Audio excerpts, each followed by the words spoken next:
नमस्कार साथियों।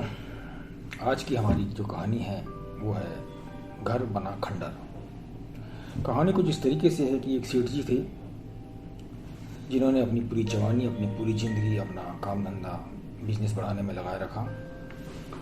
उन्हें तो बस एक ही शौक था, जुनून था उनको कि मुझे शहर का सबसे बड़ा आदमी बनना है। धीरे धीरे वो आखिर नगर के सबसे अमीर आदमी बन गए। इस खुशी में, इस सफलता की खुशी में उन्होंने एक शानदार घर बनवाया।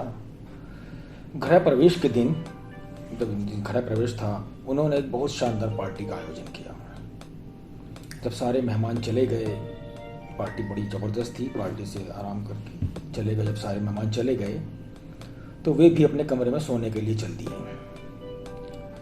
थकान से चूर, क्योंकि पार्टी की थकान थी, पहले अरेंजमेंट करना, फिर सबका साथ करना, निपटा के सारा थकान से बहुत चूर थे। जैसे ही बिस्तर पर लेटे, हल्की सी आंख लगी तो उन्हें एक आवाज़ सुनाई दी नींद में कि मैं तुम्हारी आत्मा हूं और अब मैं तुम्हारा शरीर छोड़कर जा रही हूं। यह सुनते ही सेठ जी घबरा गए और बोले, अरे तुम ऐसा नहीं कर सकती, तुम ऐसा कैसे कर सकती हो? तुम्हारे बिना तो मैं मर ही जाऊंगा। देखो, मैंने वर्षों की मेहनत, जी तोड़ मेहनत और परिश्रम से यह सब हासिल किया है। अब जाकर इस उम्र में इस सफलता, इस आनंद को भोगने का अवसर आया है। मैंने घर भी ऐसा बनाया जो 100 साल तक टिका रहे। इतना मजबूत घर बनाया है, करोड़ों रुपए खर्च करे हैं मैंने इसमें। सुख सुविधा सब कुछ का इंतजाम मैंने किया है। मैंने तुम्हारे लिए ही तो बनाया है ये सब। तुम यहाँ से मत जाओ। तब आत्मा कहती है, ये मेरा घर नहीं है। मेरा घर तो तुम्हारा शरीर था, तुम्हारा स्वास्थ्य था, उसकी मजबूती थी। किंतु करोड़ों कमाने के चक्कर में तुमने इसके देखभाल नहीं की, इसका रख रखाव नहीं किया अपने शरीर का। मौज शौक के कबाड़ तो भरता रहा, पर मजबूत बनाने के लिए चिंता तुमने बिल्कुल नहीं की शरीर की। तुमने अपने शरीर का बिल्कुल ध्यान रखा। तुम्हारी इस गैर जिम्मेदारी ने ही इस तुम्हारे बहुमूल्य शरीर का नाश कर दिया है। इतना वो कर दिया गया है कि आज मुझे यहाँ से जाना पड़ रहा है। आत्मा ने बड़े सीधे शब्दों में कहा, तुमने इस शरीर को ब्लड प्रेशर, डायबिटीज, थायराइड, मोटापा, कमर दर्द, बदन दर्द, जोड़ों का दर्द और ना जाने कितनी बीमारियों को घेर लिया है।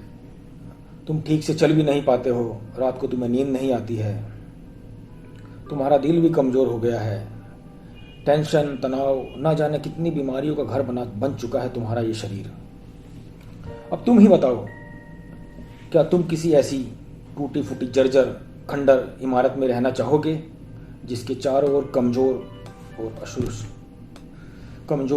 असुरक्षित दीवारें हों, जिसका ढांचा चरमरा गया हो, फर्नीचर को दीमक खा गया हो, प्लास्टर, रंग रोगन सब उखड़ चुका हो, जिसमें सफाई तक ना होती हो, यहाँ वहाँ गंदगी पड़ी रहती हो, जिसकी छत टपक रही हो, जिसके खिड़की दरवाजे सब टूटे हों?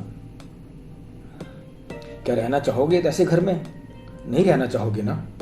इसलिए मैं भी किसी ऐसे घर में नहीं रह सकती, किसी ऐसे शरीर में नहीं रह सकती जो बीमारियों का घर हो। शेठ जी थे, वो घबरा गए, उन्हें पश्चाताप होने लगा डर से। अब तो आत्मा को रोकने का ना तो उनमें सामर्थ्य था और ना ही उनकी हिम्मत बची थी कि वो उसको बोले कि रुक जाए। तब सेठ जी ने गहरी सांस छोड़ते हुए आत्मा को अपने शरीर से अलविदा कहा और आत्मा उनके शरीर से निकल गई। सेठ का पार्थिव शरीर उस करोड़ों के बंगले में ऐसा ही पड़ा रहा। दोस्तों, ये कहानी आज के अधिकांश लोगों की है। यही हकीकत है आज के अधिकांश लोगों की। देखिए, सफलता जरूर हासिल कीजिए, कामयाब बनिए, मेहनत कीजिए, पैसा कमाइए, खूब कीजिए, किंतु अपने शरीर की कुर्बानी देकर नहीं। आपको अपने शरीर का भी ध्यान रखना है साथ साथ, और ज़िंदगी का आनंद भी उठाना है। ज़िंदगी का आनंद उठाना है तो आपका शरीर एकदम स्वस्थ होना जरूरी है, तभी आप उसका ज़िंदगी का असली आनंद उठा पाएंगे। वरना इस सेठ की तरह अपनी मंजिल पर पहुंचने के बाद भी आप अपनी सफलता का आनंद नहीं उठा पाएंगे। नमस्कार।